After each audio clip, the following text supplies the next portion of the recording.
नौकरी लग जाए तो मैं एक सवा किले का घंटा चढ़ाऊंगी या चढ़ाऊंगा। ये शिकायत भगवान को इतना सस्ता समझ लिया है कि 10 रुपए के लड्डू से 101 रुपए के लड्डू प्रसाद चढ़ाने से भगवान हमारे बस में हो जाएगा। नहीं महाराज,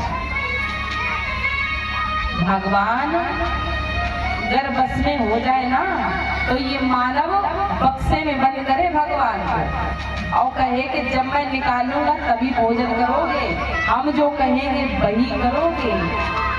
भगवान के एक पलक घुमाने पर, जरा सा भौं ऊपर उठाने पर प्रलय आ जाती है, तो भगवान क्या आपके 10 रुपए के लड्डू से क्या प्रसन्न होने वाला है? मंदिर में हम और आप प्रसाद क्यों चढ़ाते हैं? भगवान क्या आपके प्रसाद के भूखे हैं? जो आप 21 रुपए का प्रसाद लेके जाते हो, कहते भगवान ये खाओ और इसके बदले में डिमांडें कराते हैं। गाड़ी नहीं है तो गाड़ी आ जाए, घर नहीं है तो घर आ जाए, बहू नहीं है तो बहू आ जाए, नाना प्रकार की योजना। भगवान आपके प्रसाद का भूखा नहीं है। अगर भूखा होता तो छोटा सा रूप चीटी का बना के किसी भी हलवाई की दुकान में घुस जाते और बड़ा सा रूप बना के जहाँ देसी घी की मिठाइयाँ हैं घी भर के खा लेते, बाहर निकल आते। प्रसाद चढ़ाने का तात्पर्य है कि जो प्रसाद में मिठास है वही मिठास हम और आप सबकी वाणी में भी आए। ऐसी वाणी बोलिए मन का आपा कोय और औरन को शीतल करे आपन शीतल होय। और भगवान को हम एक लोटा जल चढ़ाते हैं। क्या भगवान आपके एक लोटे के जल का भूखा है? जहाँ से स्वयं माँ गंगा का प्रारब्ध भाव हुआ है, माँ गंगा प्रकट हुई है, क्या आपके एक लोटे जल के भूखे हैं? नहीं, जो हमारे हृदय में करुणा है, जैसी करुणा पाषाण बनी हुई है और वही करुणा जल की भांति से पिघल जाए, जल की धारा जैसी बहने लगे, सबके दुख में स्वयं दुखी हो जाओ, तो समझ लेना कि जल चढ़ाना हमारा सार्थक हुआ। भगवान के मंदिर में जाते हैं, पुष्प लेके जाते हैं। क्या भगवान आपके पुष्प का भूखा है? इंतजार में बैठे हैं क्या कि मेरा भक्त आएगा एक पुष्प लेके आएगा, प्रसन्न हो जाएंगे? नहीं, पुष्प चढ़ाने का तात्पर्य है जैसे पुष्प 1000 कांटों के बीच में रहता है, कांटों से घिरा होता है, फिर भी उसकी देखिए,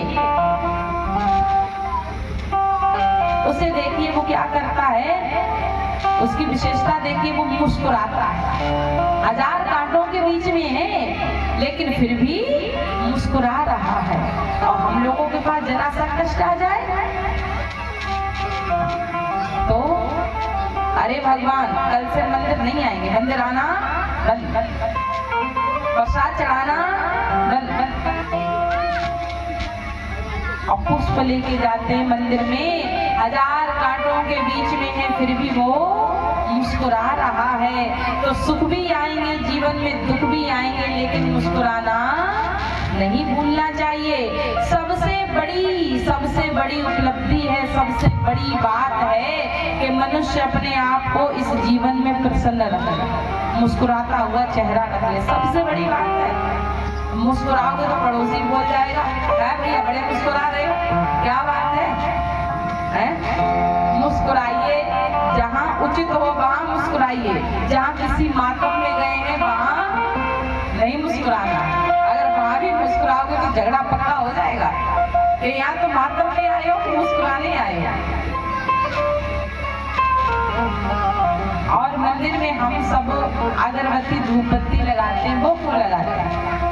वो इसलिए लगाते हैं कि जैसे सुगंध देती है ना, ऐसे हम भी अगरबत्ती धूप बत्ती के भांति से समाज को सुगंध दे, ना कि दुर्गंध दे, बदबू दे, लोग तिरस्कार करें, हमारे पास बैठना पसंद ना करें। चढ़ाने का मतलब है धूप बत्ती अगरबत्ती का कि हमारे अंदर से भी वो सुगंध निकले, वो ऊर्जा निकले, जिससे हम सबको सुगंधित बना सके।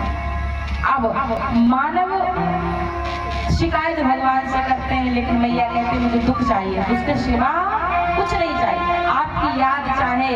और देखिए जब भगवान के पास शिकायतें लेके जाते हैं फिर भी कमियां बताते हैं, भगवान के मंदिर में जाओ तो एक ही बात कहो, क्या?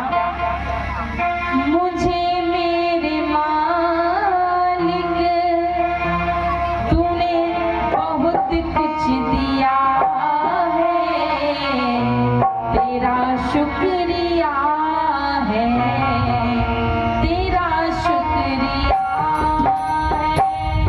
मुझे मेरे दाता बहुत कुछ दिया है, तेरा